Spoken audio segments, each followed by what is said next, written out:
제가 9년 전에 남편과 결혼할 당시 저는 대학병원의 간호사였습니다. 남편은 저보다 6살이 많은 연상이었죠. 지금은 전 남편이지만 편의상 남편이라 하겠습니다. 첫 만남은 흔히들 하는 소개팅처럼 만났어요. 그때 남편이 33살의 구급 공무원이었어요. 수험생 기간이 길어져 지금 나이에 늦가기 공무원이 되었지만 그때 당시 첫 만남에 환하게 웃던 그 얼굴이 참 좋았던 것 같아요. 가지런하고 하얀 치아가 다 보이게 환한 미소로 저를 마주했을 때 느꼈죠. 이 남자가 제 짝이 될 거라는 걸. 그게 헬시월드 입성인 줄은 모른 채 말이에요. 남편과의 연애는 순조로웠어요. 제가 3교대 근무에 바쁘다 보니 늘 피곤한 절 배려해줬고 제 말이면 뭐든 다 할 것처럼 잘해줬으니까요. 그렇게 2번의 사계절을 같이 겪어보고 저희는 결혼을 약속했어요. 연애할 당시에는 남편 부모님이나 가족분들을 뵌 적이 없었고 결혼을 약속한 후 처음 인사드리러 갔었어요. 시댁은 시골이긴 하지만 차를 타고 20분 정도 나가면 나름 있을 건 다 있는 번화가였어요. 제가 시댁에 처음 인사드리러 가는 자리인 만큼 한우 세트 선물을 들고 갔는데 그 한우 세트가 아니었으면 저는 배가 고파서 꼬르륵 소리만 냈을 거예요. 아무것도 준비가 되어 있지 않더라고요. 시켜 먹을 건가 보다 했지만 정말 아무것도 없었어요. 거기엔 남편보다 2살이 많은 누나네 부부도 와 있었거든요. 처음 뵙겠습니다 라고 인사를 하는 순간 시어머니의 첫 마디가 고기 왔다. 이제 밥 먹을 준비하자. 였어요. 시아버지 되실 분은 방 안에서 연초만 줄줄이 피시며 저에게 인사치레로 눈인사만 하셨었네요. 뭐 어느 날 고생했다는 인사치레를 한번 건네지 않고 손님 왔으니 밥 먹을 준비하자는 것도 아니고 고기가 왔으니 밥 먹을 준비하자는 말에 저는 당황한 눈빛으로 남편을 바라봤어요. 남편이 제 귓가에 대고 네가 한우 사올 거라고 내가 미리 말해놨어 라고 작게 속삭이더라고요. 저보다 10살이 많은 친정오빠가 한우식 육식당을 크게 운영한 덕분에 딸 같은 여동생이 결혼한다고 인사드리러 간다기에 한우 세트를 준비해준 거였어요. 그것도 명절에 선물 세트로 팔아도 70만원 상당의 고가 세트였어요.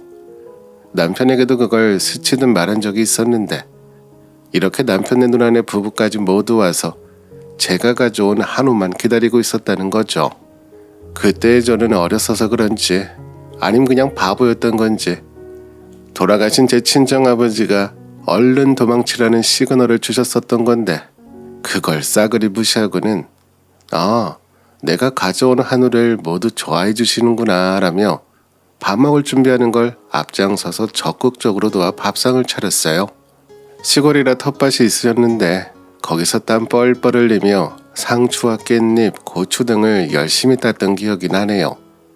채소를 깨끗이 씻어 들어가 보니 이미 한우는 불판 위에 올려져 있었어요. 정작 사온 저에게는 먹어보라는 말 한마디 없이 시어머님은 남편과 사위에게 제일 먼저 고기 한 점을 얹혀주시고 그 뒤로 딸과 시아버지께 차례를 올려주시며 많이들 먹어라 하시는 거예요. 밥상을 보니 그릇에 따로 덜지도 않고 김치건 장아찌건 모든 반찬들을 통째로 놔두고 드시더라고요. 저도 예비시댁에서 밥을 먹을 거라 생각해서 굶고 갔던 터라 몹시 배가 고팠죠. 너도 얼른 앉아서 얼른 한 점 먹어라. 시어머니께서 쌈채소를 들고 멀뚱히 서 있는 저를 보고 한마디 던져서 겨우 앉았어요. 젓가락 들고 소고기를 한 점 하려는데 구워지는 족족 없어지지 뭐예요. 그나마 남편이 몇 점 그릇에 올려주긴 했는데 그냥 고기 한 점에 쌈채소를 많이 싸서 먹었어요. 그렇게 크게 한 입 하는데 시누이가 한다는 말이 우리 예비 옳게 될 사람은 참 먹성이 좋네 라고 하시더라고요. 저는 배고팠던 예비시댁 방문기를 끝내고도 제가 정신을 못 차렸었어요. 지금 생각해보면 제 딸이 그런 대우를 받고 왔다고 했을 때 저는 당장 그 집에 달려가서 먹은 한우를 다 토해낼 때까지 뒤집어 엎었을 것 같은데 그때 저는 뭐에 홀렸었던 걸까요? 아무튼 그렇게 상근내 자리가 성사가 되었어요.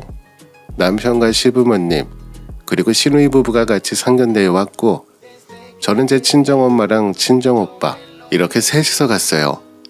그때 새언니도 오려면 올 수 있었지만 그렇게 중요한 자리에 우리 민영이까지 데리고 가면 정신 사나워요. 나는 민영이랑 있을 테니 이야기 잘하고 오세요 아가씨 라더군요. 그때 제 조카가 미친 4살에 접어들어서 그렇게 말했던 것 같아요. 그런데 예비시댁 식구들은 아니었던 건지 신혼의 부부와 아이 둘까지 같이 있는 바람에 상견례 자리가 참 어수선했어요. 그 와중에 어른들끼리는 이야기를 나누시긴 하더라고요. 신혼의 아이들이 정신 사나울 정도로 시끄러운 바람에 그냥 예식 날짜만 정하고 다른 건 저희끼리 하겠두자며 이야기가 엉겹결에 마무리가 되어가고 있었죠. 한참의 정적이 흐르다가 시어머니께서 대뜸 엄마에게 한마디 하시더라고요.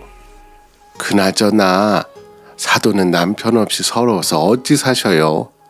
여자는 남편 없으면 세상에 무시받고 주변에서 가볍게 볼 텐데 괜찮으시겠어요?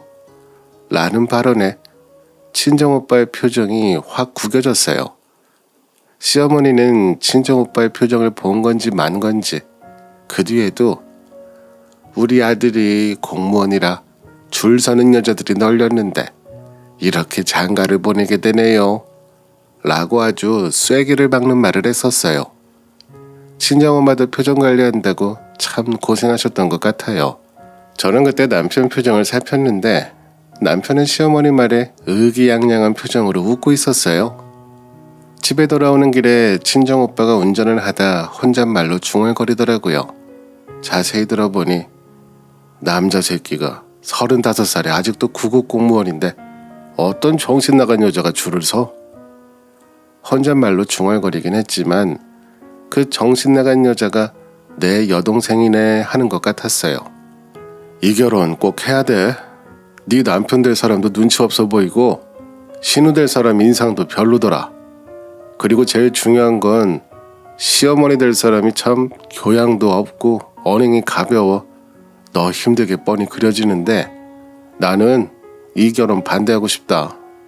친정엄마의 표정을 보니 오빠랑 같은 생각을 하고 계시긴 했지만 저는 정말로 그때 뭔가에 씌었던 게 맞았던 것 같아요. 돌아가신 친정아버지와 제 조상님들이 마지막에 온 힘을 다해서 도망치라는 시그널을 주셨지만 저에겐 도저히 틀어먹히지 않았던 거죠. 그렇게 결혼하지 말라는 모든 시그널을 무시하고 저는 결혼을 감행했고 자식에게는 부모 없다고 결국 친정어머니와 오빠도 힘들면 언제든지 와도 되니까 괜히 우리 생각한답시고 당하거나 버티고 있지 마라 라며 제 결혼을 축복해줬어요. 지금 생각해보면 이 결혼을 끝까지 반대를 한다 해도 제가 무조건 할 걸 알았나 봐요. 그리고 결혼을 하고 난 뒤에 제 미래가 너무 불보듯 뻔해 보였기에 당하거나 버티고 있지 마라는 말도 하셨던 것 같아요. 만약 그때 친정오빠나 어머니께서 더욱더 완강하게 뜯어 말리셨어도 내가 결혼을 감행했을까라는 쓸데없는 생각을 이제 와서 하네요. 그게 온전히 제 탓이면서요. 저의 첫 아이는 허니문 베이비였어요. 신혼여행을 다녀온과 동시에 제 첫 보물인 우리 첫째 딸을 가지게 된 거죠. 그때도 시어머님이 그래도 첫째는 딸이어도 되지만 우리 집안에 아들은 꼭 있어야 되니까 둘째 준비도 서둘러서 해야겠다 라는 발언을 첫애 낳고 마취해서 몇 시간 만에 깬 저에게 처음으로 하셨네요. 친정오빠와 친정어머니는 가장 먼저 제가 괜찮은지 걱정하시며 저를 보러 와줬지만 시댁 사람들은 제 아이를 먼저 궁금해하며 둘째 이야기를 하시는 걸 보니 정말 비교가 되더라고요. 첫 아이를 낳고 손녀 보러 온다며 수시로 저희 집에 오셔서 정말 딱 아이만 보고는 냉장고부터 시작해서 제 온갖 살림살이를 간섭하셨어요. 신생아 본다고 두 눈이 퀭해져 있는 저를 보며 여자가 집에서 그런 얼굴로 있으면 남자가 바람난다. 서방님 오시기 전에 예쁘게 단장하고 웃으면서 맞아줘야지. 남자들 바람나는 거 다 여자 행실이 잘 못해서 그런 거야. 라며 제 속을 뒤집어 놓는 건 다반사였어요. 손녀를 보러 온다는 명목으로 아침부터 오셔서는 아침, 점심, 저녁 삼시세끼에 후식까지 다 챙겨 드시고는 퇴근한 남편에게 시켜 집에 데려다 달라고 하셨죠. 우리 아들 애 우는 소리에 밤에 잠도 잘 못 잘 텐데 오늘은 우리 집에서 재우고 출근시키마 라고 전화 온 적도 참 많았네요. 남편은 엄마가 하라는 고지곧대로 참 말도 잘 들었어요. 그렇게 혼자서 아이를 키우다시피 했던 것 같아요. 시어머니와 같이 안 살았을 뿐이지 사사건건 간섭하시는 시어머니 때문에 소가리도 많이 했어요. 그래도 나에겐 우리 첫째가 있어 어떻게든 버텼던 것 같아요. 첫아이가 돌이 지날 무렵 남편 월급만으로는 도저히 생활이 안 돼요. 다시 간호사 복직을 했을 때는 차라리 그게 정말 행복할 정도였어요. 제가 집에 있을 때는 하루가 멀다 하고 시어머님이 찾아왔지만 제가 다시 복직을 하니 그럴 수는 없었거든요. 하지만 제가 집에 없을 때 저희 집에 들어와 살림살이를 모두 바꿔놓고 물건을 마음대로 버리는 행동들을 바뀌지 않더라고요. 여자는 집에서 남편 뒷바라지하며 살림해야 하는데 저렇게 애도 내팽개치고 일만 다녀서 되겠냐? 라는 말도 빼놓지 않고 말하셨었네요. 아들 노래를 부르던 시어머니의 성화 끝에 둘째를 낳을 무렵 시아버지의 건강이 갑자기 안 좋아졌어요. 둘째도 딸이라며 실망한 시어머니가 셋째 낳으면 된다 라며 대놓고 헛소리를 하실 때 시아버지께서 쓰러지셨어요. 그렇게 시아버지께서 실려간 병원에서는 시아버지 병명을 폐섬유화라고 하더군요. 폐가 굳는 병이라고 원인 중엔 흡연도 있다고 들었어요. 담배를 매일 한갑씩 피시고 손주 앞에서도 대놓고 피시던 분이니 갑작스러운 병도 아니긴 했었죠. 그 병이 발병한 뒤로 시아버님은 요양병원으로 옮기셨어요. 나를 요양병원으로 보내지 말아다오. 나는 너무 가기 싫다. 시아버지께서는 요양병원으로 정말 가기 싫어하셔서 오죽하면 며느리인 저에게까지 애원하듯 말하시더라고요. 시어머니와 신우 남편은 시아버지를 결국 요양병원으로 옮겼어요. 솔직히 며느리인 제가 할 수 있는 건 없었으니 그냥 안타까웠죠. 시아버님이 요양병원에 가시고는 제가 한두 번 뵈러 간 것 말고는 시어머니와 자식들은 찾아오지도 않더라고요. 시아버지께서는 요양병원으로 가시고 한 두세 달 정도 연명하시다가 폐렴이 왔어요. 결국 이겨내지 못하시고 돌아가시게 됐습니다. 시아버지의 장례식에서 시어머니는 목 놓아오셨어요. 요양병원에 계실 때도 찾아가 보지 않으셔서 시아버지께 부부의 정 같은 건 있지 않으시구나 생각했어요. 시아버지께서 살아계실 적에도 두 분 사이가 딱히 각별해 보이거나 그런 건 없어 보였지만 몇십 년을 한 입을 덮고 잔 부부 사이인데 막상 이별의 순간이 오면 얼마나 원통하고 슬플까 참 측은한 마음이 들더라고요. 사실 시어머니께서 시골에 사신다는 것 뿐이지 몸도 건강하시고 술도 참 좋아하셔서 개 모임에 등산 모임에 동네 반상회 모임에 여러 친목자리가 많으셨어요. 어차피 시골에서 20분만 나가도 번화가가 나오니까 시아버님이 요양병원에 있을 때도 빠짐없이 참석하셨다는 걸 알고 있거든요. 하지만 남편을 먼저 보낸 마음이야 제가 헤아릴 수 없는 부분이니까 시어머니께서 얼마나 슬프실지 머리로 이해하려고 노력했어요. 남편과 신우도 문상객들이 오면 같이 곡소리를 내며 눈물을 보였지만 돌아가신 시아버지에 대한 애통함보다는 문상객이 올 때마다 더 구슬프게 오시는 시어머니를 안타까운 마음이 커 보였어요. 저도 친정의 사정을 얘기하고 친정 식구들이 장례식에 오셨어요. 문상을 드리고 집에 돌아가실 때 우리 애들을 맡기고 열심히 시아버지 장례식장에서 문상객 받으며 잡다한 일을 하느라 정신이 없었어요. 그러다 문득 쎄한 느낌이 들어 그 느낌이 드는 곳을 무심코 봤더니 신우랑 자꾸 눈이 마주쳤어요. 제가 어떤 행동을 하든 계속 저만 뚫어지게 보는 거예요. 무슨 인간 CCTV가 된 것 마냥 저를 감시하는 느낌으로 쳐다봤어요.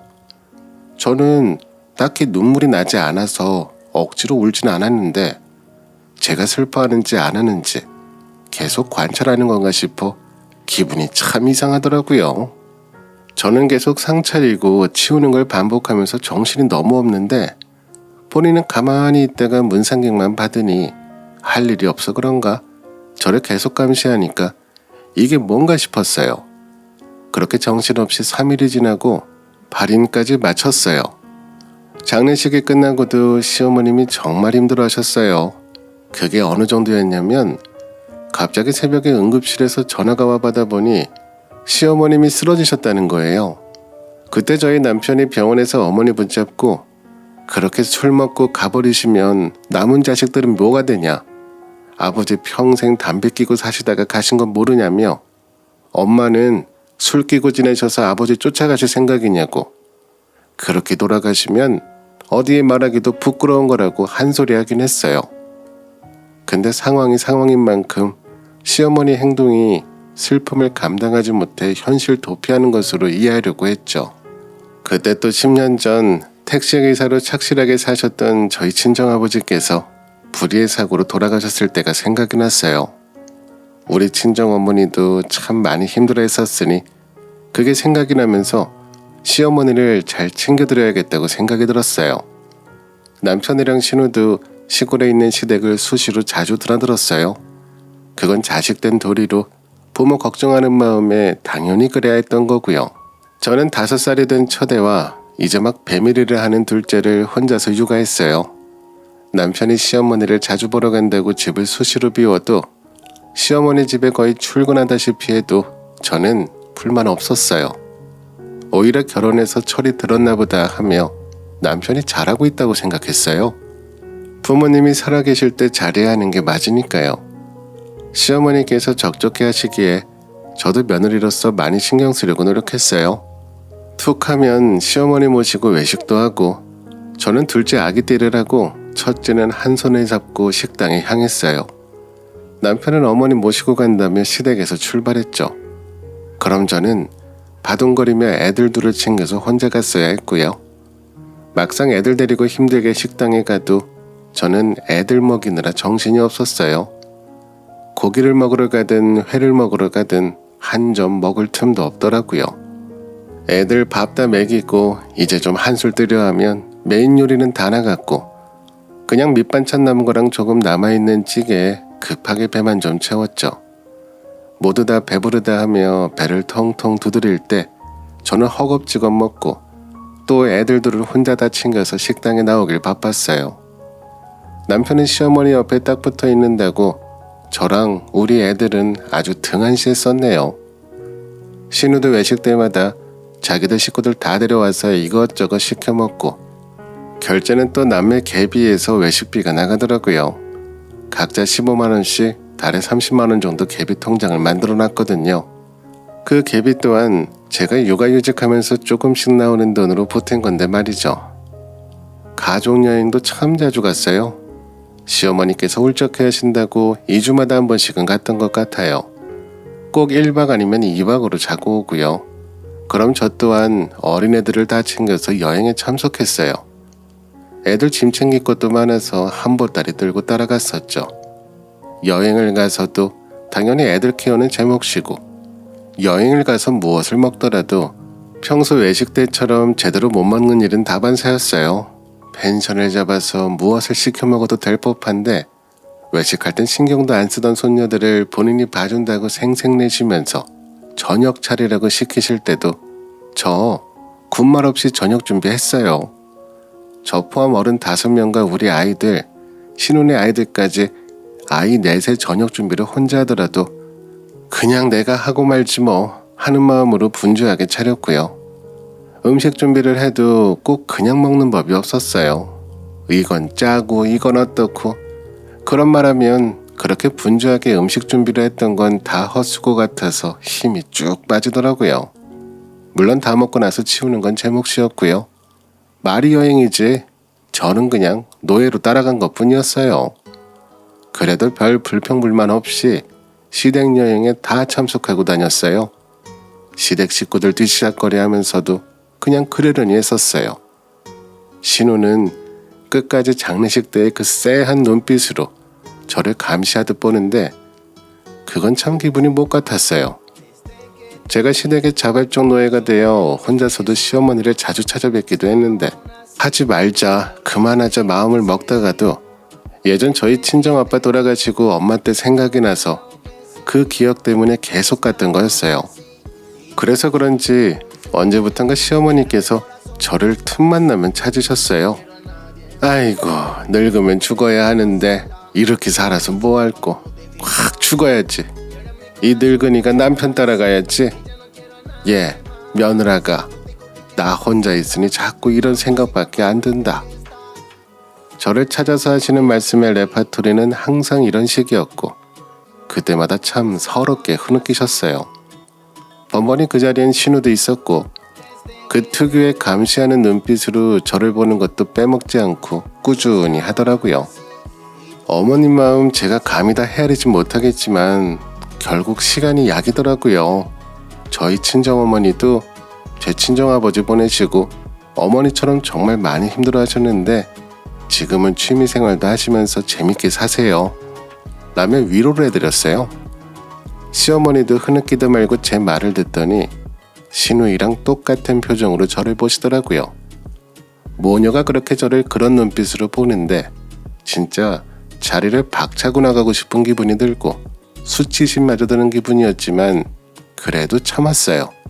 위로해드리며 살펴드리러 간 건데 거기서 기분 나쁜 티를 내봐야 시끄럽기만 하지. 상 치르고 아직 경황이 없어 저런가 보다 하고 말았죠. 신우이는 무엇을 쓰는 것에 참 인색한 사람이었어요. 남동생 결혼한다고 할 때도 축의금 10만 원 낸 게 전부였고요. 조카 생일 선물도 한 번 챙겨준 적이 없었어요. 조카들 돌 때도 그냥 밥값 명목으로 5만 원 상품권 건넨 적은 있었네요. 그런 신우가 갑자기 저에게 옷이며 화장품이며 선물 공세를 하기 시작하더라고요. 외식할 때도 제가 뭘 먹든 말든 신경도 안 쓰던 사람이 밥까지 사주면서요. 그것도 뭐 일주일 정도 갔으려나요. 아무튼 신우가 고기를 사준다면 나오라고 한 그날 먼저 운을 띄우더라고요. 나는 우리 올케가 정말 피를 나눈 가족같이 친근하고 좋아. 진짜 우리가 한 가족이 되어서 너무 기쁘고 지금보다 올케랑 더 친하게 지내고 싶어.